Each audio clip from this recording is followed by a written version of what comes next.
Mais c'est pareil, l'accélération temporelle dans le monde réveillé, il est dû à la densité. Je vous donne un exemple. Oui, quand vous êtes, par exemple, quand vous êtes stressé. Donc, quand vous êtes stressé, qu'est-ce qui se passe? Vous mangez lourd, par exemple. D'accord? Vous êtes très lourd sur votre estomac. La vie vous stresse. Vous êtes dans des émotions négatives. Vous créez plus de densité dans votre corps et dans vos énergies. Vos énergies se renferment. Quand les énergies se renferment, il y a un phénomène de densification. On devient plus dense. Et quand on devient plus dense, le temps se ralentit. D'accord. Ou s'accélère, ça dépend de la perception. Mais il va changer. Pour certains, il va se ralentir. Pour d'autres, mais c'est plus souvent se ralentir que s'accélérer. Ou ça peut s'accélérer.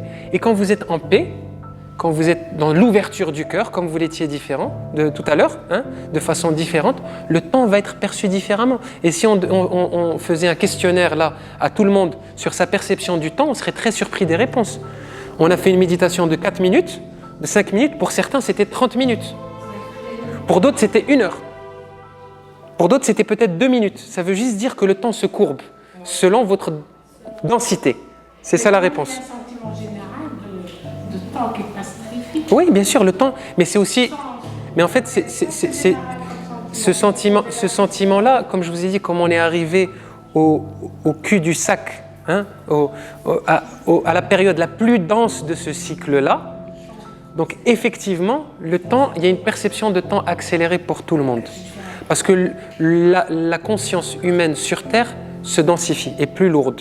Vous voyez très bien, si vous habitez quand vous êtes à Casablanca et que vous êtes dans les embouteillages, vous n'êtes pas soumis au même, on va dire, au même mécanisme de densité que si vous faites une marche dans l'Atlas. Vous êtes dans une densité différente, une perception déjà de la densité qui est différente.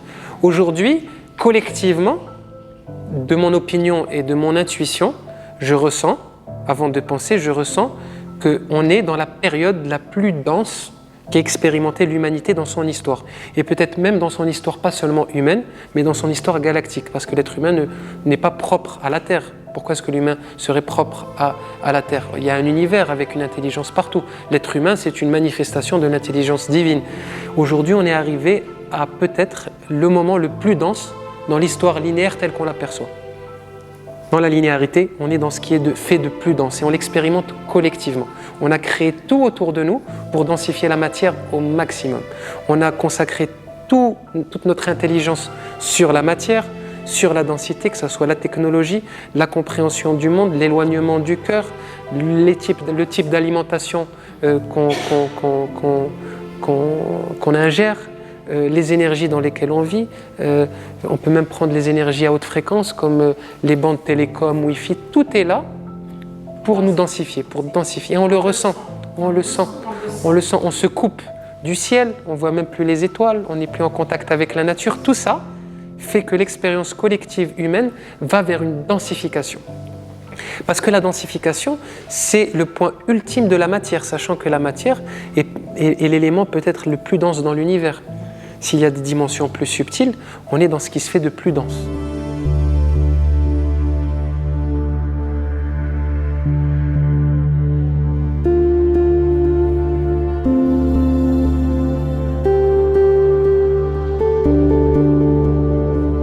Non, c'est pas ce que ça veut dire. C'était juste pour pointer votre attention sur le fait qu'on est vraiment liés entre nous et que c'était juste un petit exemple ludique pour vous démontrer que vos états intérieurs peuvent impacter directement le monde extérieur. C'est pour ça que je vous ai fait faire ce petit exercice. C'est juste pour vous faire prendre conscience que vos états intérieurs influent directement sur le monde autour de vous. Et par conséquent, ça nous amène à notre responsabilité en tant qu'être humain de ce qui se passe à l'intérieur de nous. Nous sommes responsables des énergies et des émotions et des pensées que nous générons à l'intérieur.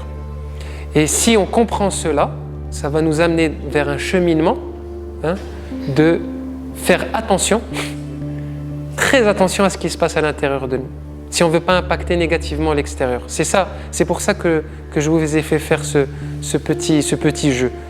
Parce que typiquement, si vous vous sentez mal et qu'il y a même une petite once de ce mal qui est communiqué à votre ami ou votre être cher ou votre enfant, Vous n'allez pas l'accepter mentalement à première vue.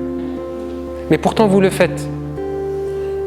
Souvent, vous allez arriver dans une pièce où vous êtes tout seul dans votre chambre et vous êtes en train de vous morfondre et votre mère ou votre ami vient. Mais qu'est-ce que t'as? Mais non, mais je t'embête pas, je suis dans mon coin tout seul.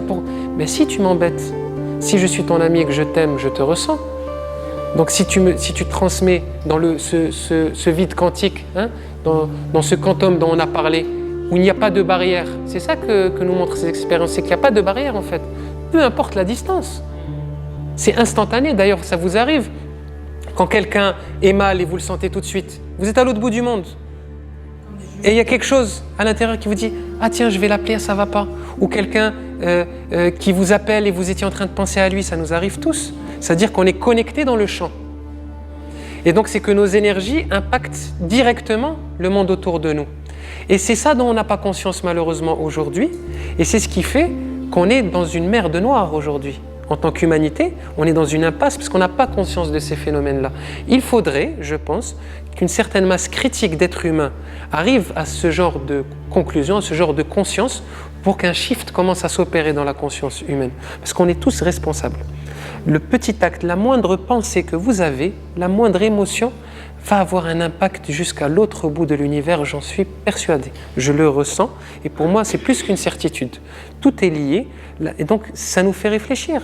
On ne va plus accepter de se laisser aller à des émotions négatives, à des états destructeurs, à des états violents à l'intérieur, parce que la première violence, elle commence avec nous-mêmes. Elle ne commence pas avec l'extérieur.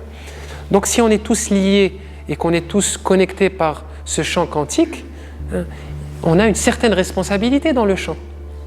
Et c'est ça la conscience aussi. C'est que plus on va avoir conscience de cela, de notre responsabilité dans le champ, plus en tant qu'entité ou race, ou on va dire unité humaine, en tant que conscience humaine globale, on va évoluer dans notre évolution.